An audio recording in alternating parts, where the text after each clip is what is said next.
حبشہ میں حضرت جعفر بن ابی طالب نے شاہ نجاشی کے دربار میں بڑی تاریخی تقریر کی۔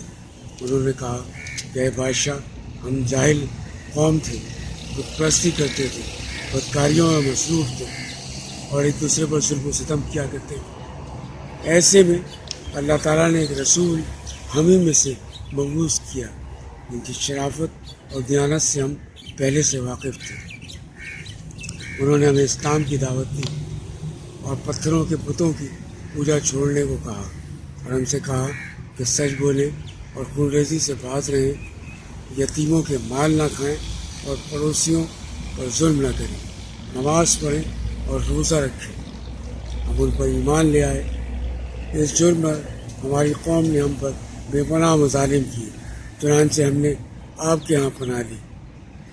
شاہ نجاشی کی فرمائش پر حضرت جعفر نے سورہ مریم کی چند آیات تلاوت کری، اس سے شاہ نجاشی پر رقت طاری ہو گئی اور ان کی درباری بھی رونے لگے، اتنا روئے کہ ان کی داڑھیاں تر ہو گئیں۔ شاہ نجاشی نے کہا کہ خدا کی قسم، یہ کلام اور انجیل ایک ہی چراغ کی روشنی ہے۔ اگلے دن قریش کے وفد نے مزید سوالات اٹھائے، چنانچہ شاہ نجاشی نے ان کو دوبارہ بھیجا۔ مسلمانوں نے ان کے جواب دیے، جس پر شاہ نجاشی نے قریش کے وفد کو ذلت کے ساتھ رخصت کیا اور مسلمانوں کو حبشہ میں رہنے کی اجازت دے دی۔ ابن اسحاق کی روایت ہے کہ شاہ نجاشی مسلمان ہو گئے تھے۔